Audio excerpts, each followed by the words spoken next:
Hi, this is Marty Duda at day 2 of the Austin City Limits Festival, and I'm here with a band called Corbu, who played on day 1. You were one of the first bands to play on the day. How did that work out for you?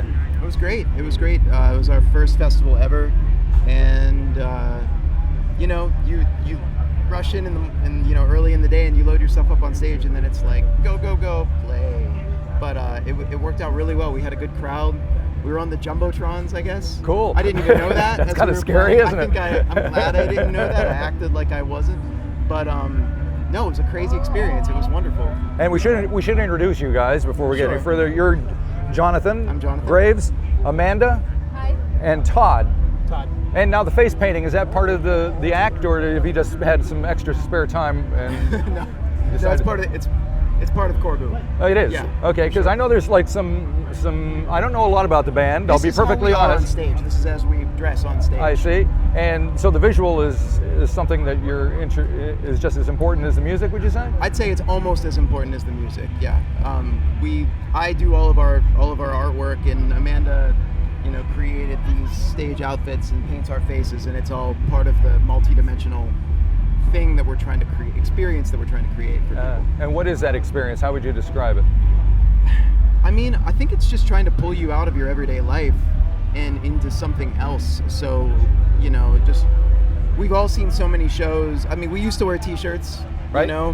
But like, we all go to shows and, we're on our phones and still checking emails and everything, and we're trying to kind of create a different space for you to be like, a little part of you to be like, where am I? What's happening?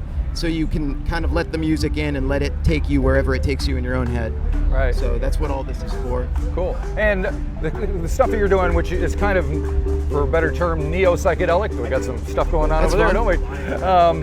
It's happening down in New Zealand and Australia. There's Tame Impala. Yeah. There's Unknown Mortal Orchestra. So do you feel kind of you're a part of this same scene that's going on here? I mean, it's impossible. We can only wish. You only wish. Yeah, I don't know.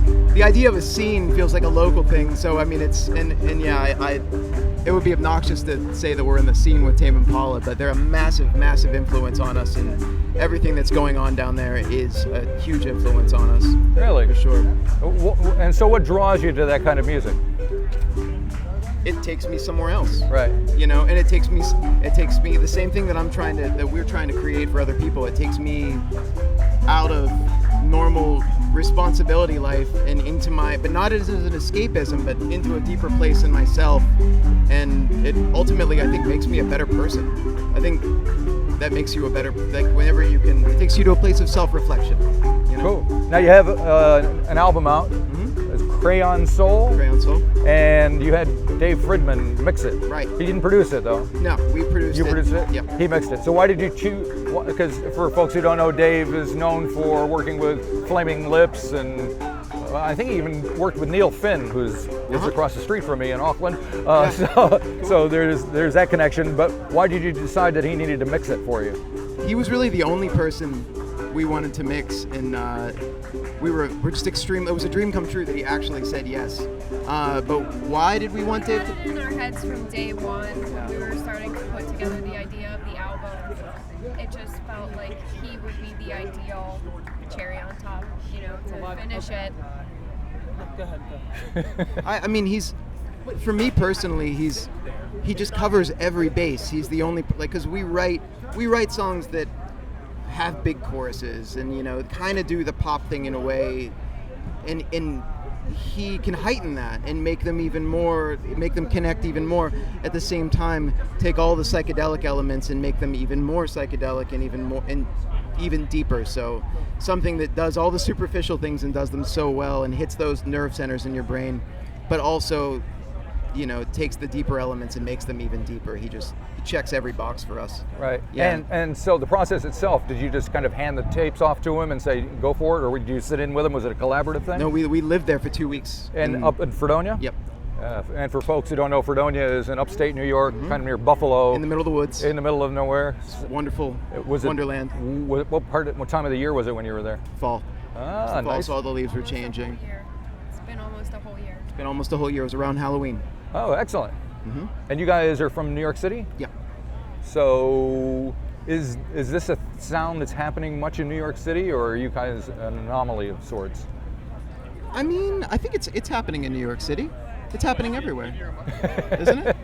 I don't know if people really sound like us there very much, but I think people are trying their own things, and that's a really good thing about the New York scene is when we play shows with people,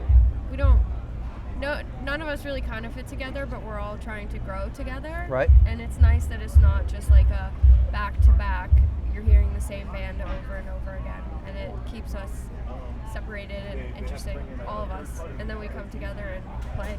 Yeah. The best shows are the ones where there's like one thread that ties, or it's like a gradient. Right. You know, there's something that ties it together, but it's not all bands that sound like us. You know? Yeah, But yeah. there's something that ties it all together. So, yeah, but there's this psychedelic aspect to things is, I think, happening in New York, and it's happening everywhere. Cool. Yeah. So how do the three of you work together? What roles do you take on when you're making your music? I mean, it starts with me, like, coming up with the ideas and the main body of the song, and then we all work together to sort of flesh it out. And Amanda helps write lyrics with me, or writes lyrics with me and helps produce it. And Todd, like, I'll write, like, you know, a very rough sketch of a beat, and Todd will make it this full, you know, lush, grown-up version of my idea. And yeah, and then we all sort of finish it off together. Yeah, I like your tattoo, Todd. Is there a song? Is it an actual piece of music that's on it? The tattoo is one of my own pieces. The thing about tattoos for me is that I don't want to get a whole bunch of tattoos that don't have like a really, really prominent meaning. So Right. I only really have the two that are very visible right on my arms. The song is just cut from like a transitional period in my life, right when I first moved to New York. Right. You know, it was a really good time. It took me a long time to pick out what to put on there. Yeah, I would Super imagine. permanent, but thank you for noticing. I No appreciate that. problem. You know what? I'm still waiting for my. Same. No, because I do all the I do graphic design stuff, so I like mock it up in Photoshop and Right. like fake put it on my, and it's like totally not what you're supposed to do with it. It's like not the point. Right. You're supposed to just commit and go, and Right. I'm not good at that. So someday maybe. It's a big commitment. Yeah. So, what about Amanda? Have you got any tats? I have so many, yes. And so here at the festival, there's an awful lot of different types of music going on. What kind of stuff are you looking forward to seeing here? The biggest thing for us was to see Radiohead last night. Right. So that was the dream for us was to. We just came off a tour with Block Party. It's our first tour ever. Just played our first festival ever. So the most beautiful thing was to end it all. I mean, we're here today, but to really cap off the experience by all watching Radiohead together. Yeah. And obviously, like Flying Lotus played yesterday. That was really, that's really cool. And LCD Sound System's playing tomorrow. We're not going to get to check it out, which I'm really sad. Are you playing on the second them. weekend as well? Nope, just weekend one. Weekend one, and then and you just finished your tour with Block Party. Yep. So what are you guys up to later on?